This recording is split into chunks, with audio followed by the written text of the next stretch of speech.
Welcome to another episode of Owlbear Soup. I'm Justin. And I'm Rich. I was getting excited. I was getting my dance going. Yeah, I temporarily disappeared from screen for just a moment because I realized that I left something running over on the streaming PC. So here we are. Today is 6/21 of 2020. Oh, wow. And, and there was a lot of big announcements this week, specifically revolving around Dungeons and Dragons. So Darn right. But before we talk about the news, let's talk about camp. Oh my gosh. How was summer camp this week? It's so funny because I am now so this has been our first week. It's been wild. The weekend is way too short once again. And yesterday I was kind of like calming down and not doing a whole lot. I was like writing my adventure. And then today it was like, oh my gosh, wake up, send emails for week 2. Let's go. And getting back on it because it's a rush. There's a whole lot for camp to like organize, making sure everybody's got their D&D Beyond campaigns set up. They've got the right Zoom calls. Like it's a big deal. I had such a good time last week though. Nice. It was so worth it. So week 1 is laying the groundwork. Right. Proof of concept. Proof of concept, right? And then so what's week 2? Is it a new batch of kids? Is it same kids, new level? It was really nice. So the way the camp is structured, right? It's new kids every single week, and a few people sign their kids up for like one of the apprentice and one of the advanced weeks. Huh? But there's only like 1 or 2 of those. Mostly everybody's coming just for 1 week. And so we started up and the camp, like the apprentice camp is kind of built out in a pretty straightforward manner. Like our first day, we don't even play D&D. Oh. First day, we play a version of Lasers and Feelings. Uh-huh. Because what I want to do is get these kids who have never role played before to like immediately start telling a story together. Like it's a good way to introduce. It would be our icebreaker day if we were, in a real camp or something.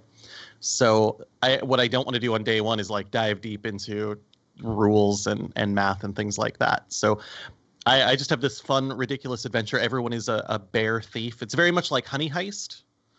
Right, a game, and I was like, I'm just gonna run Honey Heist, and then I looked at it, and that game is actually a little too complicated for what I want for this. So it's just really, really silly, and it's fun, and they have this great time. And by the end of it, like one of the kids was very much like, what I want to do. I was playing a bear thief in there. I want to make a bear artificer in my D&D character. And so one of the kids was just like, absolutely, I'm gonna play a tabaxi. We're gonna pretend it's a red panda. And I'm going to be an artificer and just have all the things that I stole from this like heist the day before. Oh, that's so good. It was fun because then it's just on fire, right? That's a game where it's just like, you just say yes to whatever people want to do because there's just not that many rules. So just do it. Just go for it. And then that like translated into our D&D game. So it was a very like, I'm just improvising. We're trying to make it work. I'm allowing a whole lot more things than I would in a regular, in my home game. I wouldn't normally do this, but it was really fun. Like, what if I did? It just, yeah.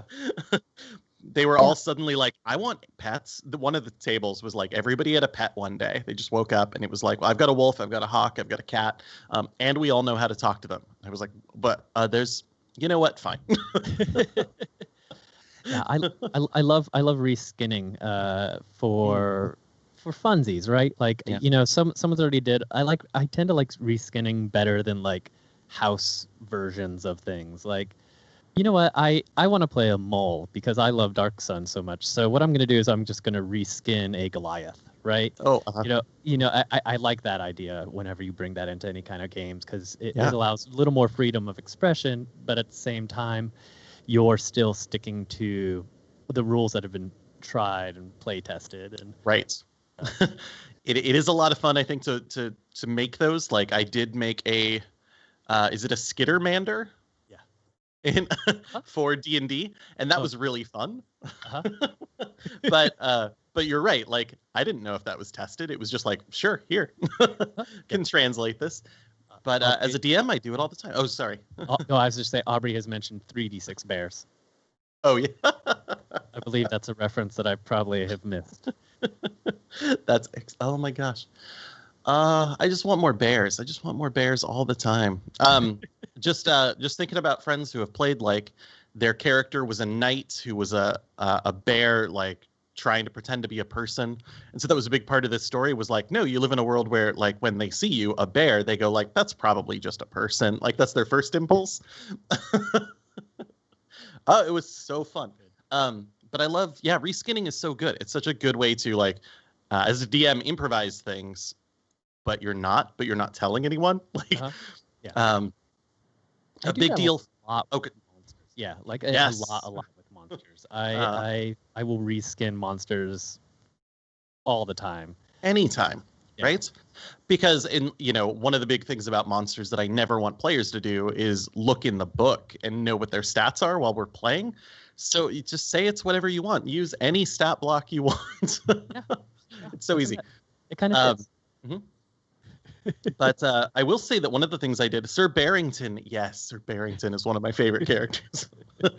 One of the things I did was I looked at the Sly Flourish's Lazy Dungeon Master, and which is an unfortunate name for what is in that book. I don't know if you've read that one. I've read both of them at this point. Oh, yeah. Right? There's so many good tools in there about how to improvise things. And for these kids, it was kind of that. Like one day, I think it's Thursday, we talk about taking your character and finding like an NPC that speaks to them. Like who would that character be? And we try to write that because I want some writing in here as well. Or an organization that they might be connected to or like try to join in the future. And it's tough. Like some of the kids will get one of those and some of them are like, oh, I know. And they're like bang both of them out pretty fast. And then that like in the second half of camp later on, we start a very small adventure, which is like one of those characters and one of those places. So I can't know those in advance. I just have no idea. And it was really, really fun. Like one of the kids was really into joining the Underdark watch group. Like basically like they wanted to be near the surface, protecting like the surface world from strange things down there. Yeah. And one of the kids had a traveling merchant as their companion. So it was immediately like, all right, well, the traveling companion is coming up from a dwarven city and is like getting stuck down there, and the Underdark Association is asking you for help. But they just go down and they fight a carrion crawler, and then as kids do, they just intimidate everybody. Did you know that's the skill kids use the most is intimidation? Oh yeah, no, I was unaware of this.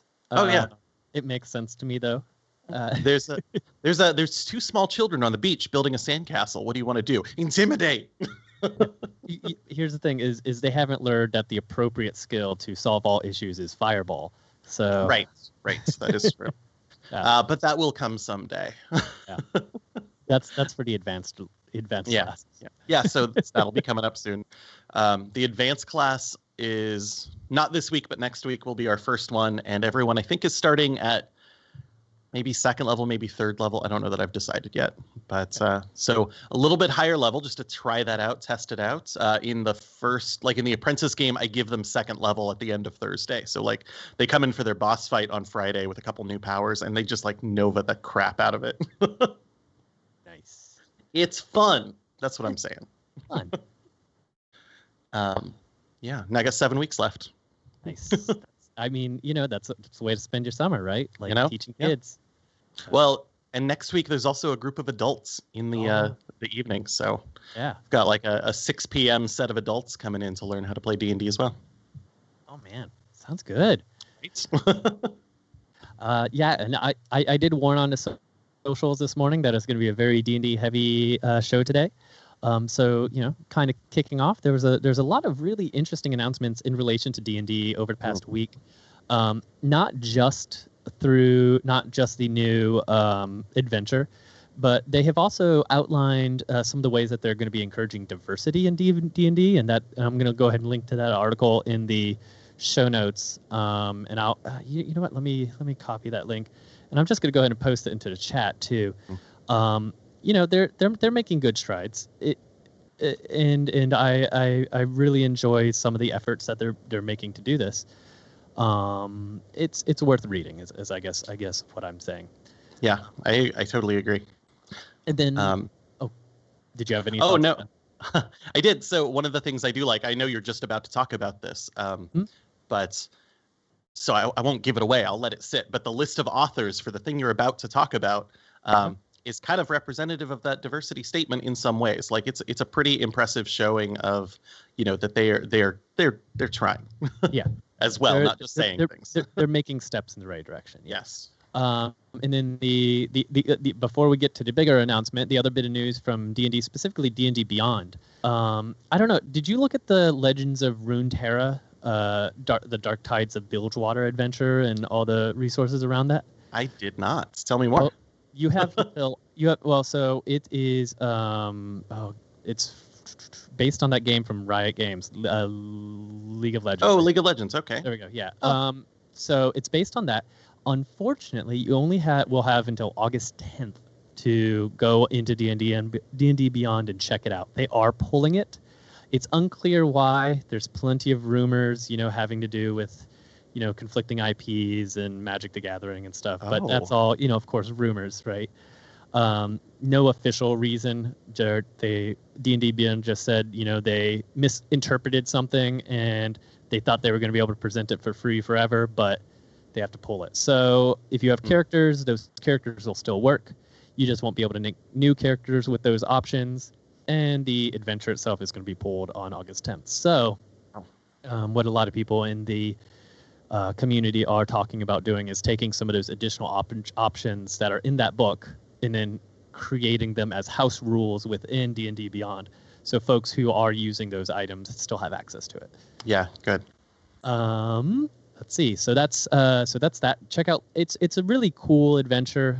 It feels very, very piratey. So yeah, there's some fun stuff in there. Cool. But now to the big announcement for D&D. This is probably what we're going to spend most of the time talking about. Heroes Feast is the new cookbook that Heroes Feast. Dragon.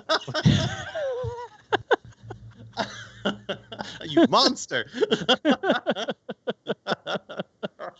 I forgot. Heroes Feast is a thing. They are putting out a cookbook that's revolving around D&D, but we're here to talk about Icewind Dale, Rime of the Frostmaiden. Oh. And I want to kind of kick off this discussion with the word rhyme, R-I-M-E. It was one of those phrases where in my head I always thought I kind of understood what it meant, but this morning I went ahead and looked it up in Wikipedia, or not Wikipedia, in the dictionary just to kind of understand. And it's frost formed on cold objects by the rapid freezing of water vapor in a cloud or fog. Okay. So that's what rime is. Rime of the Frostmaiden. Interesting. So it's frost on frost. Exactly, right? It's a 320-page book with a poster map. So that's a pretty substantial amount of content there. The idea behind it is your adventures are in Icewind Dale, and classic adventure space. Exactly, right? They confront the Ice Maiden. So for folks who, Forgotten Realms may not be their strong suit, the Frostmaiden is Auril. She's been around since 1E. She's a earlier creation. She is a neutral evil demigod of the what portfolio is it? Winter portfolio, and her domains are Nature and Tempest in 5th edition. So just kind of a little bit about her. Cool. She was pretty popular in 4th edition for min-maxers because you could, in Living Forgotten Realms, there was a thing where if you had a certain deity, you could take a certain background, you get bonus cold damage in one of those deities, right? So I see. Yeah, so Icewind Dale, Rime of the Frostmaiden. I love Icewind Dale. I think Icewind Dale is a really unique and fun place. I know it most from the novels. Okay. From Drizzt running around up there with all his friends, and so when I heard about it, I was excited because those northern tundra adventures were pretty interesting. Yeah. And I like the way that in those novels 10 towns is described, like the 10 little the villages that all form together for survival, basically. And yeah, I don't know, it just sounds neat. So I'm curious if our dwarven, why can I not remember the dwarven city up there? Is part of the story or not, or if it's just start at 10 towns and then go out into the wilds. Yeah, they haven't talked much about that, which I don't know. the answer to that. If it's going to be in the, it's not the Mines of Mordor, but whatever, the other mines. Wow, am I spacebound at? I'm sorry, Bruno. I'm sorry. my depth of knowledge of Forgotten Realms is being tested right now, and I'll probably remember it as soon as we stop recording. Right. But yeah, I agree with Jonathan. Icewind Dale was one of my favorite of the video games as well. Oh, yeah? I really liked Icewind Dale a lot. It's very Baldur's Gate-ish, but better. Okay. I don't think I played that one. Really? Might have been after my time. Baldur's Gate 1 and 2, and then done. Icewind Dale. They did an adventure. It was kind of on the precipice between 4th edition and 5th edition that took place in Icewind Dale, and I ran that and I played it, and it was really great. And I'm looking forward to being able to use that supplement with this new adventure when it comes out, because I think between the two of them, I'll just have a lot of Icewind Dale knowledge, which means probably an Icewind Dale campaign coming in my future. I do enjoy Icewind Dale. That's awesome. Sorry, go for it. Oh, yeah, no, I was just going to say, so this book comes out on September 15th, and of course it will have, I tend to buy the normal covers of the books. I don't buy the fancy ones because a few of them have been kind of bad. But the new, not bad, but just not my taste. The newest one, the alt cover, is a pretty sweet owl, and the owl is the Frostmaiden's visage. And it's pretty, it's the one that's tempting me to get the special edition one because of how cool it looks. Wow. That's cool. I was just tempted to get the Theros special version when it comes out. I think it's coming out to stores in a couple months as well. Yeah. Interesting. That's cool. I will check that image out because I do like them. I think they're good takes. I like that they kind of represent the theme a little bit more, if that makes sense, potentially. So they're a fun option. I like them shining on my shelf.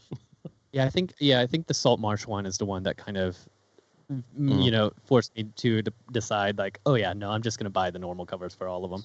That one in particular, yeah, because when you think Salt Marsh, you're really kind of this like purple and gray and green, and it just didn't pop enough. Yeah, the art was good. But anyway, this is gonna be a horror campaign, by the way. Oh, hold on, tell me. So I saw a note that someone was comparing this to The Thing. The Thing, yeah, that's what I wrote. They were I forget who the lead designer was, but they were talking. It was probably Perkins or something. They were talking about the fact that they were very inspired by The Thing. It's about survival. It's about being in this frozen tundra and in trying to survive that, and not just surviving the monsters and not just surviving the environment, but surviving your own paranoia as you're dealing with all of this. So so that sounds very The Thing to me. That is very interesting because they announced this weekend at D&D Live, and I played in one of the mini quests that they had for it. They had 4 days of quests, and some folks played like all 4 of them to get like a complete story. I just did one, and then I tuned into the superheroes stream that had like Brandon Routh and David Harbour and Karen Gillan and Palm. I don't know her last name off the top of my head, but she played Mantis in Guardians of the Galaxy. Yeah. And so they were all playing, and here's what I know about Icewind Dale. If all I know is those 2 adventures, is there's like a lot of talking animals that need your help. Like that's okay. My little adventure started with meeting Mother Tusk, who is this intelligent talking walrus, who gave us a guide who was an intelligent talking animal. I can't remember now. To send us to a logging camp to tell them to stop eating all of the magical talking animals. Wow. Oh, and so this was supposed to be an adventure from the book? I don't know. I think it was quests like trying to introduce the story. So maybe this is giving us like a home base or something, like a place to work with. But it was interesting that it was so animal focused. Like the humans that were there in this logging camp were destroying the environment, and they were eating like someone or her favorite reindeer friend or something like that. And so we had to be like, stop that. And there were a bunch of traps on the way, and there was like this mischievous fey creature who dropped a bunch of us down a pit. And then healed us all back up, and then said, go, good luck. It was pretty short. It was like an hour and a half, tops. That's all they were doing. But it was cool to get the feel of like, choices like, do you go down the path or do you have to walk through this snowbank, where the snow is 4 feet high and you're trudging through. And it was it was interesting to get those choices because those are a little bit different than I would ever say out loud in a regular campaign. So it was cool. It had that Arctic feel even for such a short little moment. Yeah, I wonder if it's one of those things where it's like, yeah, the first few, because this book is built kind of like the Essentials campaign, where it's a bunch of smaller adventures that you can kind of slot in anywhere. Gotcha. But if you play them all, it creates this campaign. And I wonder if like some of the earlier ones, like the lower level ones, are a little more frozen than the thing, right? And maybe that's that the setup that you have in a lot of horror movies where they begin really like, no, sunny days, nothing's going wrong. Yeah. Hey, we're going on an adventure. We're gonna go check out the Arctic North. Oh, I'm sure that the fact that we saw that tractor in the first scene doesn't mean we're gonna see it again in the third act. Right. So, yeah, Jonathan mentions Narnia, which similar, right? It starts out and it's like, oh, everything's fine, everything's great, and then like, what? Hold on. I don't know how you could sustain the thing through however many levels of play as well. Like it feels like there's gonna come a turning point in this story where the thing happens. Yeah, and I think it's gonna be the standard like 1 to 12. I think that's what they're shooting for. I didn't see the exact number. I saw it posted somewhere. I don't remember it, and I didn't get it into my notes. So I forgot. So, that's very cool. And that kind of makes sense based on the fact that there's going to be over 50 stat blocks in here for various creatures and monsters and NPCs and that type of stuff, including multiples for the Frostmaiden Auril, because you don't know what form you're going to face her in. So so there's multiple versions of her, and the owl-headed version is one version, and that's the only version we've seen so far, and we don't know how many multiple versions there are going to be or how it all plays. So I take that to mean potentially that based on the way you go through the adventures, you'll have a slightly different version, in the end, right? Yeah. Kind of similar to like Dragon Heist, right? Where you had multiple versions so that there's some replayability there. And there's a little bit of that inability to predict what's happening. Yeah. That is, I mean, that's a lot of fun, especially if this is, if the thing nature, like that paranoia, adds some real randomness, some board gamey stuff to this adventure as well. If there's mechanics like that, I would want to play it again and be like, okay, this time I'm going to find them. I'm going to figure it out. That could be a lot of fun. That's a smart idea. Yeah, and there's going to be a lot of rules for survival-like things. The example they used was fishing for knucklehead trout.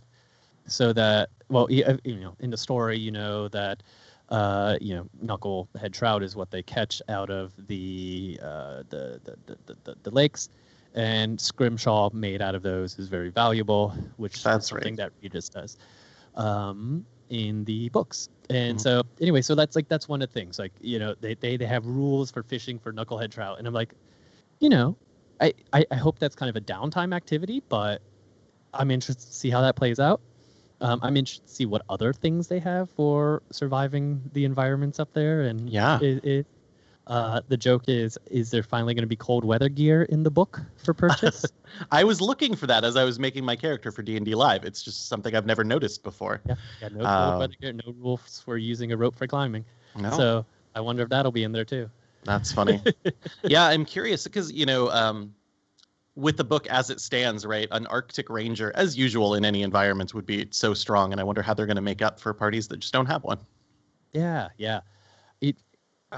I'm really interested to see like some of these other environmental things and how they challenge players. So, they're talking about rules for avalanches and blizzards and other things like that. Right, and especially without turning it into a slog. I wrote an adventure. I was asked to write one about a plague. It was called Plague Bearers, and it was supposed to be like they wanted you as the players to experience going through a plague yourself. So it was dealing with like you making these plague checks, saves against this disease, and exhaustion building up, and it was fine. It ended up feeling like, oh my gosh, are you kidding? Like, how am I supposed to be heroic in a setting like this? So I'm curious how they hit that balance, because it's tough. It's very tough. Yeah, and especially in a horror campaign, or in horror in general, it's hard to always be the shining beacon of goodness, because a lot of what horror and suspense is having to make choices and making not necessarily the best choices right to survive. Because at the end of every horror movie, like, do you ever see an entire party surviving, entire group? Very rarely. So I wonder if they're going to bring in some of that, where it's like, oh, there's opportunity for the fact that, in order to save your butt, you can do things that make things harder for your allies. Maybe not necessarily like, feeding them to the wolves, but things like you could use, like, maybe you could use this route up the mountain, but by doing that, you're going to send rocks down below to your companions who are also trying to climb up. Oh, interesting. But if you take this route, it's harder, and they'll be safe, right? So it's like those kinds of things, right? Like I would enjoy that kind of tension in there, especially when everybody's fighting for survival. It's like, okay, like let's find that line to push a little bit where, the self-preservation kicks in and, your morals go out the window a little bit, right? Or do they, right? Are you the hero that you say you are? And you're like, you know what? No, I'm going to take the harder route. I'm going to make it easier for my companions. That's what I do. That's what I got to do. And then, are you making the noble sacrifice at that point? So. Oh my gosh. I love that. I love those kinds of that pressure you can put on players by doing things like that. I got to do one of those. Oh, sorry. Yeah, also, trout fishing is D&D Animal Crossing. Thank you, Jonathan. Right? Absolutely.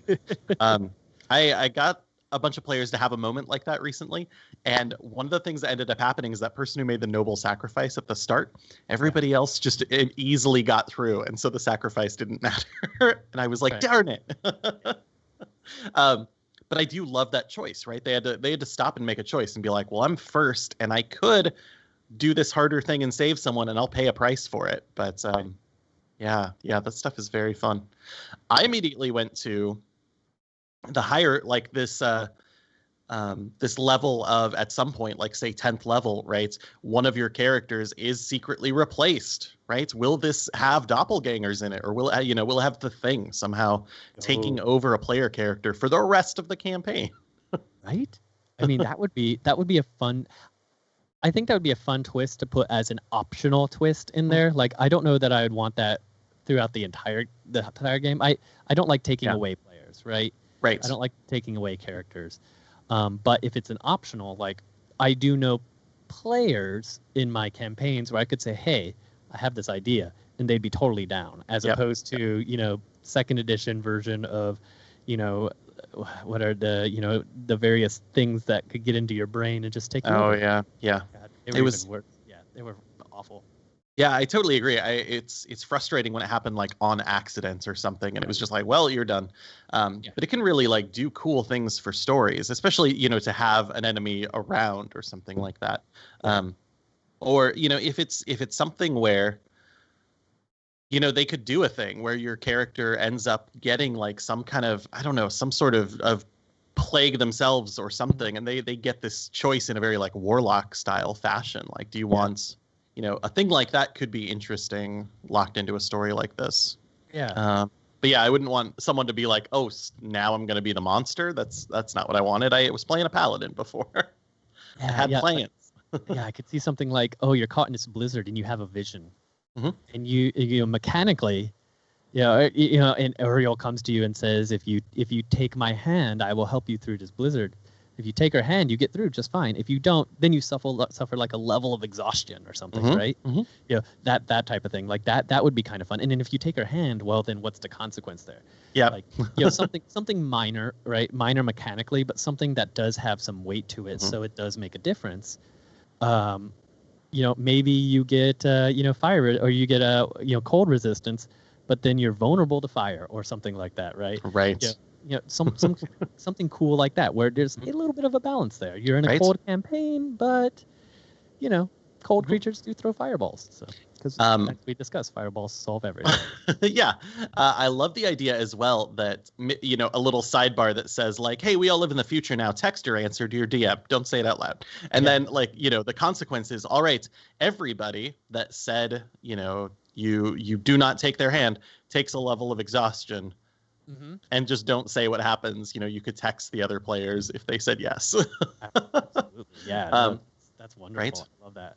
I think because those kind of secret notes I don't usually do in a campaign because I'm usually playing like high heroic stuff, whatever. But but can be a lot of fun. Like just to start telling and start passing notes back and forth. And then it's like, wait, what is happening right now? Yeah.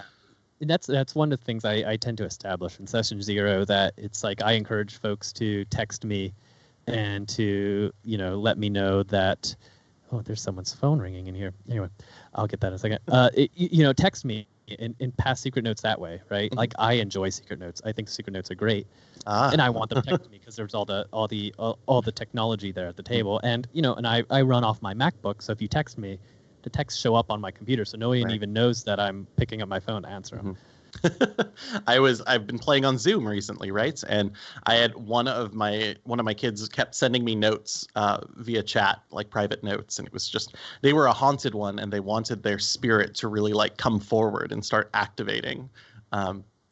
And so, which is not quite what's that background is all about. Like, you don't have a spirit companion, but like the game got a little bonkers, so I gave them one withered touch.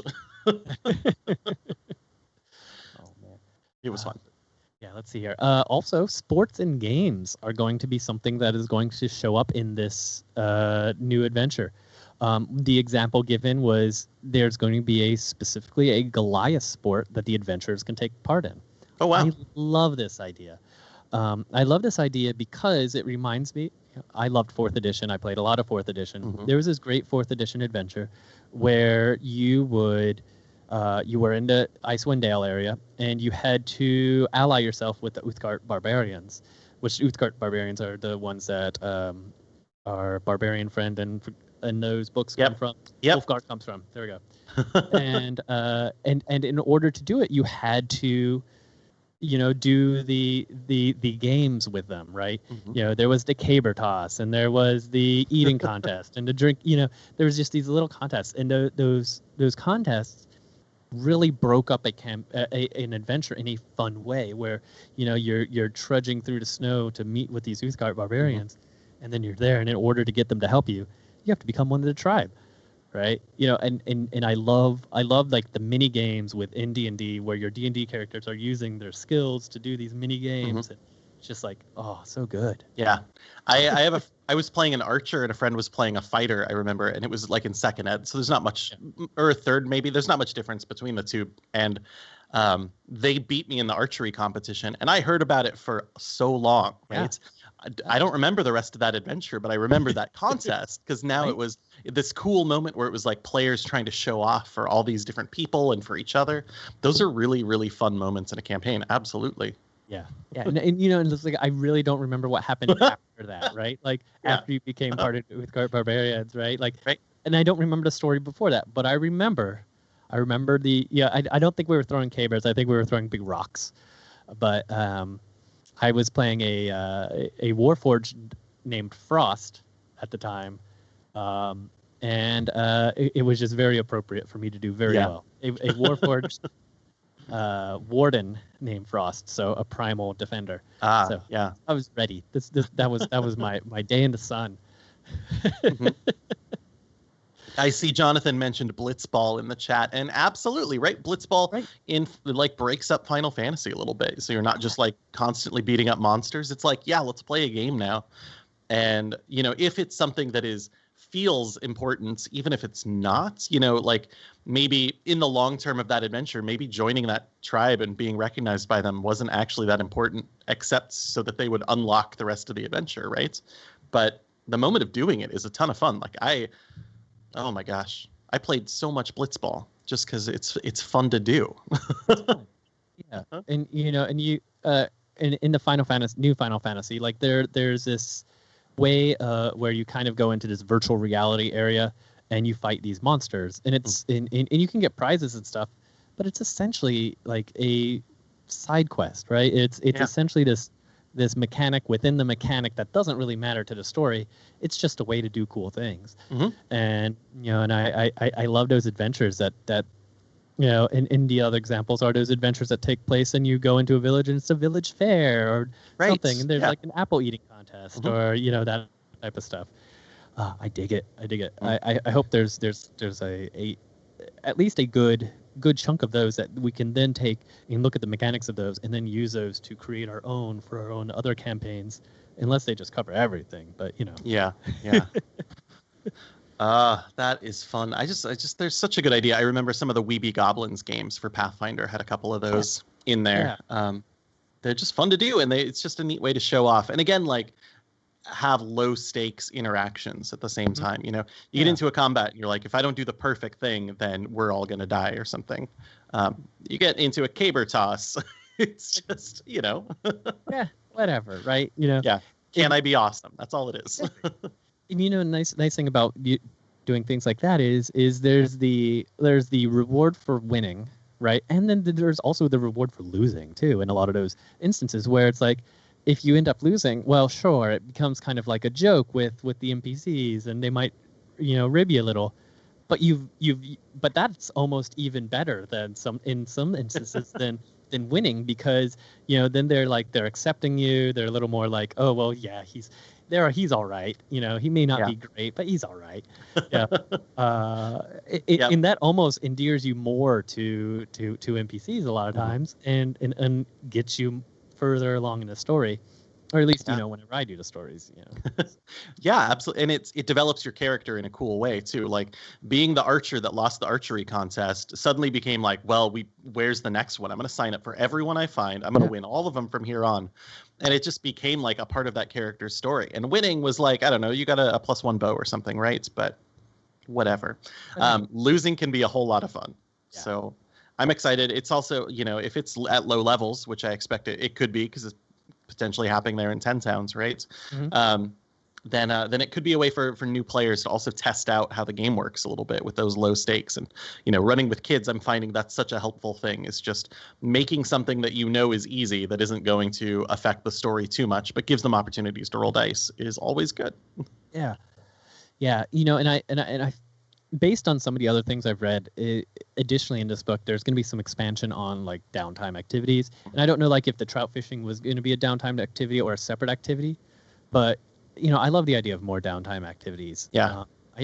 Especially for organized play, but in outside, like just for my home group, it's like, okay, yeah, sure, let's do some downtime. That's a great way to kind of change the flow of the adventure of the session, to encourage more conversation, and to encourage more thought about how we do things and why we do things, and fully flesh out what our adventurers are capable of, and who they are.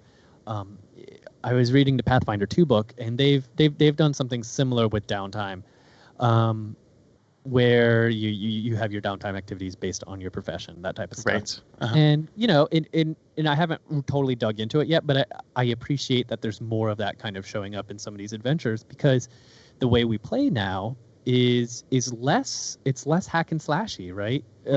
We're moving away from that second ed even, right? Second ed, third ed type of play, fourth ed type of play, into an area, at least with D&D, that's a lot less.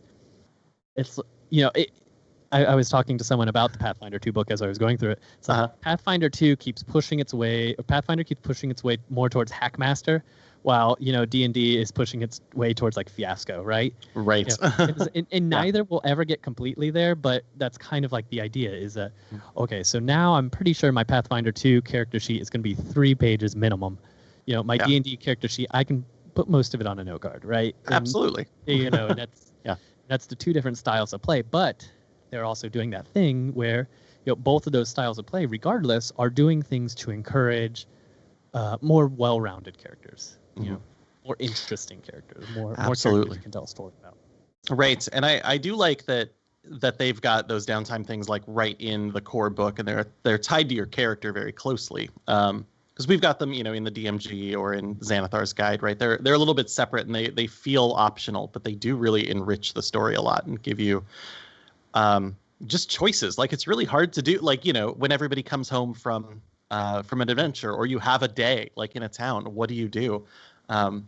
Everyone is like kind of frantically like, I go to the store and then I go to sleep. I don't know. But if you treat that as downtime and you're like, here's some things you could do, that's a fantastic way to give players more options and expectations for what's possible. So I like that a lot. Can I tell you? We were talking about sports a little bit ago, and this came to me as we'd moved on. We're all going to be NASCAR fans now, is what I've heard. Wait, what? No, go ahead. In the Theros book, which I've been trying to explore a little bit, they have the Leonin, like a lion folk in there that I like a lot. It's finally like a beast class that isn't just you have claws that are going to be useless because you have a weapon. They also have claws, but like their big thing is they have this menacing roar that frightens people, which is kind of I would love an ability like that. That would be fun. But there's a background in that book called athlete. And so it's just, you participate in the Olympics. That's what you do, right? That's the idea. And their special feature is that you have fans. So it's really difficult for you to go somewhere where people don't know who you are because you have been part of this big sports spectacle at some point. Okay. And it doesn't say really that they'll support you or anything. It's just that they'll know your name and they'll know you from that thing. But I love the idea of like going to the frozen north and going to participate in one of these sporting activities. And during the caber toss, like one of the villagers is like, "Oh my gosh, do you see? You see who that is? I can't believe they're here." I have not actually looked through that book yet. I really need to. I've been slow on it because the other Magic the Gathering setting book didn't really resonate with me. I've heard this one's better. Yes. I like the other one personally because I love that world. So I'll just throw that out there. But Theros they do some cool things in there. Like one of the things they have is a piety track. So if everybody gets a supernatural gift at the start of the game, and it allows people to play characters who are more like seers or demigods or things like that, right? So there's something. One of them is like you're tough to kill at the very least, so you get some of those like orc, I can't get knocked down style powers. But there's this piety track, and I think the Oracle is tied to it and gets like bigger bonuses. But as you do things to support your deity, you can get bonuses. And if you do things that your deity does not like, your track decreases. And so there's a way to like get special bonuses out of that your deity that represent your own deity. And the Oracle is way better at all that stuff. I think that right there is awesome. That's the thing I've always wanted in D&D is the ability to kind of, look at a character's relationship with a deity and not just be like, well, there isn't one or it's perfect, but this like middle ground and this like growth and stuff like that. I think translating that to like clerics and paladins, even in regular fifth ed, would be pretty exciting. Nice. So I'm a big fan of that one, at least. I'm gonna pick it up. I like the idea that heroes are special. Mm-hmm. I don't tend to run like the high heroics that you do, but I do like my adventures to be a cut above the rest. Yeah, right? yeah. Mm-hmm. I think there's a reason that they're adventurers, and so let's encourage that by making them a little bit special. And 13th Age does that well. Like, yep. part of the conceit of your character is what is that one unique thing about your character that really stands out. Mm-hmm. And I think that's good because I think the heroes should stand out. Yeah, heroes need to be heroes. That is such a perfect, it's such a good question. And I know that it's hard to answer, and a lot of people, when they get that for the first time, struggle. But it's just such a cool question. Like, it just right there, it's a defining feature. It's the thing that makes you special. It's a thing you can bank on for your entire adventuring career. That's such a cool idea. Yeah. God dang it! Sorry, I just got excited about that. I'm overwhelmed. It's good. It's good. I need to go check out that book because. And that's the aspect of it that I heard about that was really appealing to me, and I just haven't read it yet. But back on the Icewind Dale. Sure. I've not bought one of these yet, but they are doing the special. What is it? The Grimm's version, the Beetle. Beetle and Grimm's version. There we go. Of this adventure. So it's going to be, of course, the entire module. It's going to be broken up into individual books to make it easier to navigate. And then they've, of course, done the same thing. They pull the illustrations out, put them on separate pieces of paper, so you have handouts, that type of stuff. It's going to come with 20 minis, including the snowy Owlbear. Oh, is that the one you sent me? Yeah. Well, that's going to be in the boxes too, I believe. So if you ordered a minis, because there's going to be a mini set that comes out in September as well. A bunch of new minis, probably some resculpts in there, but one of the new ones I'm excited about, of course, is the snowy owlbear. It's also going to come with a bunch of maps, because why would they put that out without maps? Special encounter cards, which I don't know if you've seen the encounter cards. They're kind of like table tents, and then like you could almost put them on your DM screen, and one side has a picture and the other side has all the stats and stuff about it. It's pretty cool. Those are cool. I've seen Kickstarters for those for the monster manual, like basically every creature in them. Those are very smart. Yeah, and then custom handouts of some of the creatures, some of the magic items in there, a special DM screen. It's a lot of stuff. But it's also, $450. So yeah. I do know. So that sounds like their platinum edition. They do have like the silver edition as well, which a few lesser things. I haven't seen the silver edition announced yet, but okay. They have for other projects in the past, and I think it comes out a little bit later, and it's kind of like, all right, so now that we've got all this platinums out, we still got a bunch of this stuff that we can get out. It's such a cool idea. Like I love that exists. Teos was talking recently about getting the Invisible Sun game, which is also like it's this. Can I call it bespoke? Is that what we're on? It's so. this. Yeah, I think it is. I think that it's a fact of bespoke.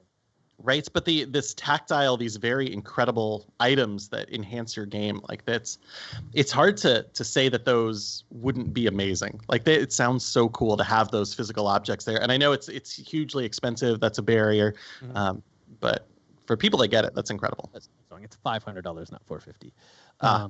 But here's the thing: is if we were playing in person at the time, and I was like, hey, do you guys want to play this thing? Yes. I was like, okay, here's the deal. I want to get the big box. Kick in a couple bucks, right? Yep. And a lot of players, especially the D&D nerds that we hang out with, would be like, yeah, I'll kick it in. Let's have this full experience. Yeah. And, okay. Yeah. Right. If you sat down, so it's you and 4 players, right? Yeah. It's $100. Well, it'd be me and 5 players from the table, but okay. Well, fair enough. So even less.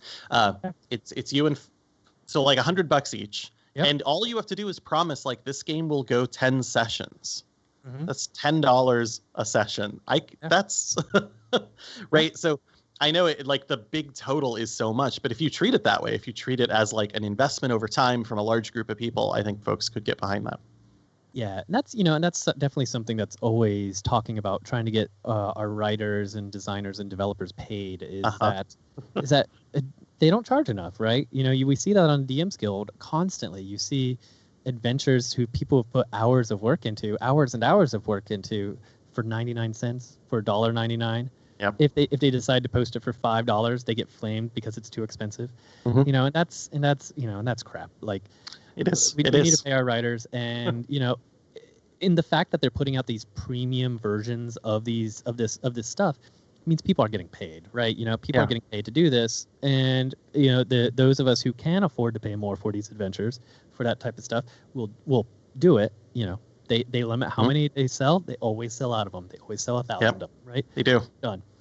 And it's creating different tiers of items you can purchase to support the hobby, while also not excluding folks who could, the $50 book is quite an expense for some folks, right?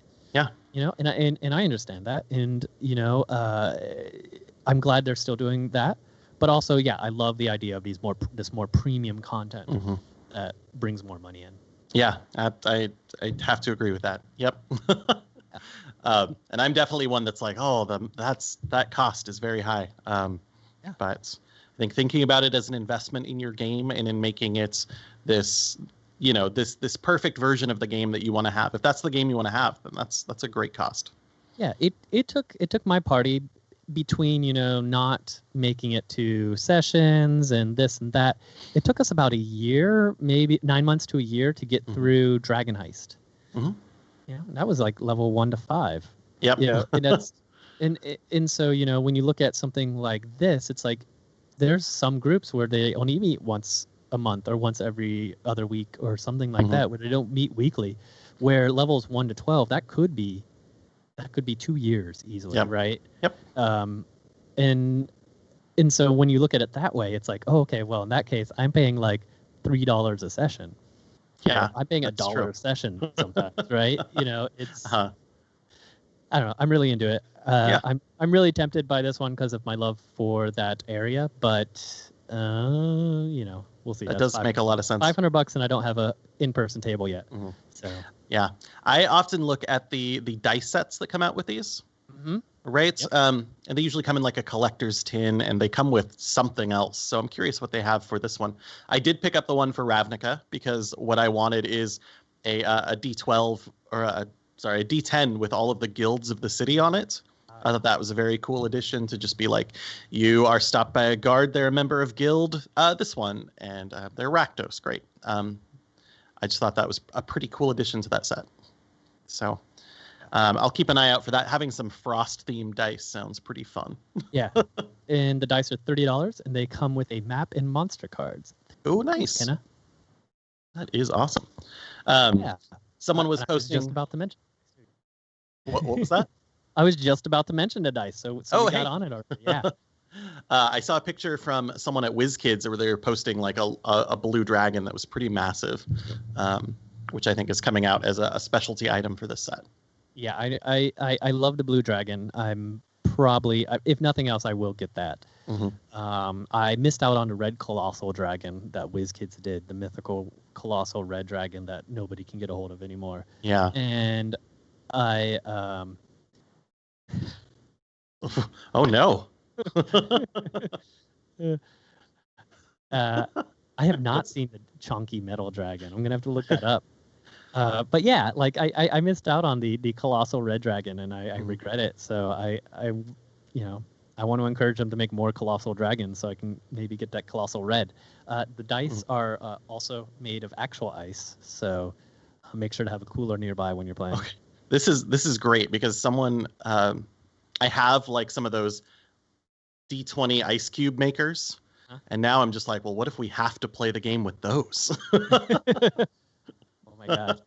We'll just get one for all the dice. Yeah, exactly. Everyone's gonna be they're gonna break all the time, and we'll be like, well, we're in the ice. That's how it works. Just have to wait for a new set of dice to refreeze. I just looked at the picture posted by Kenna in the chat of the giant, chunky metal dragon. Oh, that's awesome. That's the one I was looking at. It's fantastic, right? I'm into it. I'm ready for this adventure. I was honestly, I was thinking that we were going to do something with mini arrows, the Kingdom of Mini Arrows. I thought that was going to be the direction they were going to go with this next adventure, but I'm glad it went to Icewind Dale. I'm very excited about Icewind Dale. So, and it's been a long time since I've done a kind of an adventure that's more wilderness based than city based. So yeah, I think that a lot of fun. That's exciting. I hope that a lot of fans are kind of in the same boat because it is such a cool territory, and I do, anyone who grew up with the books has visited Icewind Dale one time at least, right? So it is a place that kind of calls in a different way than like Candlekeep and Waterdeep and all the rest of those spots. They're just so urban. I want to know more about this endless wilderness to the north. I think it's gonna be good. Yeah. I'm excited about this one. Let's see. We talked about the nice. We've talked about the minis. WizKids is putting out a bunch of minis. Those also are coming out in September. I've seen a few of them. Of course, the amazing Owlbear, the Frost Owlbear, looks fantastic. There's also some other strange monsters that definitely lean into that horror aspect, and I'm excited about those. We talked about Beetle and Grimm's Platinum Edition. That's back. It's gonna be good. And then, let's see here. So IDW Publishing, and I think this is in conjunction with Dark Horse. Not 100% sure. I know the Stranger Things comic is in conjunction with Dark Horse, but they are doing At the Spine of the World. So they are going to be putting out a new Forgotten Realms comic dealing with the Spine of the World. So the Spine of the World is the area of Faerun that the 10 towns are in. Awesome. So it's Icewind Dale. Spine of the World is that big mountain range across the top. So Yeah, and I like D&D comics, so I'm totally into it. We did already talk about her multiple forms. We only know about one of them officially. Oh my gosh, we'll know soon enough, I hope. Super excited about the multiple forms. Yeah, I'm so excited. Yeah, and we were talking. Yeah, I really hope it's based on how you do the adventure, which form, or maybe she comes up multiple times, where it's like, at level 5 you meet her in this form, and then you meet her again at level 8 at this form. Oh man, so good. Right, so very good Strahd-like that way. I like that idea a lot. I've not seen anything from Gale Force yet, but I am going to be keeping an eye on it. They usually do some special edition minis. I haven't seen them announced, but if I do see them, I'll talk about them next week. And those maybe, depending, right? Like, there's been a few of those that I've really wanted to get and I missed out on. So I'm in a position now in my life where if I really want it, I can probably make it happen. Sure. So I'm excited about those. Wow. I am like the D&D adventures that have come out, none of them have gripped me and like forced me to do it. I'm a big fan of like running homebrew in established settings. Gosh, I feel like this conversation has me pretty darn tempted to start playing this one. What I tend to do, we talked about reskinning earlier. What I tend to do is I tend to take an established adventure and I reskin it. So, like, we're talking about Curse of, Ken has brought up Curse of Strahd and the issues that was there. But I took Curse of Strahd and I reskinned it to be an adventure in another city, right? It was in Carthun, so it was in a giant city, kind of a Sharn-esque city. And, I reskinned it all. And that's used to be how I used to do things. But now, lately, it's like, I ran Dragon Heist. I ran a variation on Dragon Heist, and now I'm running a variation on Dungeon of Mad Mage. So I think that's more of where I'm at this point in my life, where I will take these adventures and I'll either reskin them or I'll just kind of remix them a little to make them fit my DMing style and my player's play style. That makes a lot of sense. The only thing I have to do is convince my players that our endless homebrew campaigns would have to end for this. That would be hard. That would be hard. That's another advantage of published adventures. Yeah. Oh, it's over. It's over. Those characters go off into the sunset and make new ones. Yep. All right. Well, I think we hit everything that I saw announced. There's going to be more things announced, I'm sure. And we'll try to talk about those as we see them pop up. Yeah. If you are interested in D&D Live, what I've heard from all reports is that the comedian session was pretty darn fantastic. Everyone is talking about that one. So that one should be available on VOD somewhere. Yeah. Twitch or YouTube. I saw parts of the one that Deborah Ann Wool was running, and that was delightful too. I bet. I love that one. It had the Beatles and Grimm guy. I can't remember his name. Matthew Lillard, yeah. Matthew Lillard, there we go. Serial killer, come on. Matthew Lillard, he was great. Sorry, Hackers is my reference. Like, that's baseline. Yeah, no. It took me a second, and then I was like, oh yeah. I will have to point out that we both have similar kind of synthwave backgrounds going this week, and I'm enjoying that a fair amount. Reminds me of Hackers. Yeah. All right. So I think in wrapping up, Rich, how can the audience find you? Oh, you'll never find me this week. I'm going to be teaching D&D all day, every day, all week long. So hopefully in there I will be putting out this series about doing investigative adventures on YouTube. I've got a set of like 10-minute videos I'll be putting out as soon as I manage to put them together. But otherwise, you can find me on the social stuff at Armelina. Cool. How about you? And are you doing nighttime? Is it the adult sessions this week too? Yeah. Right. So I'll be doing 3 camps a day and trying to eat food and sleep in between. Right. Well, I won't see you for Destiny this week. Nope. And also, if you join our Discord, on the Discord, whenever Richard posts these, they will go into the announcements tab from his YouTube. And speaking of that, I'm much slow. I'm working out a plan to keep up on posting these videos to YouTube and converting them to podcasts. Not quite there yet. Working out some of the technical details so that I have a streamlined process so that I have time to do it. And then you can find me on my Twitch channel, Dread Pirate Rabbits, where I DJ trance on Tuesdays, house on Thursdays, and whatever I feel like on Fridays. So pop over there, check out the times, and you can follow me on the socials at 2HitAC0. Awesome. I think that's it for this week. So if there's nothing else, we'll see you guys next week. Yeah, thanks for stopping by, folks.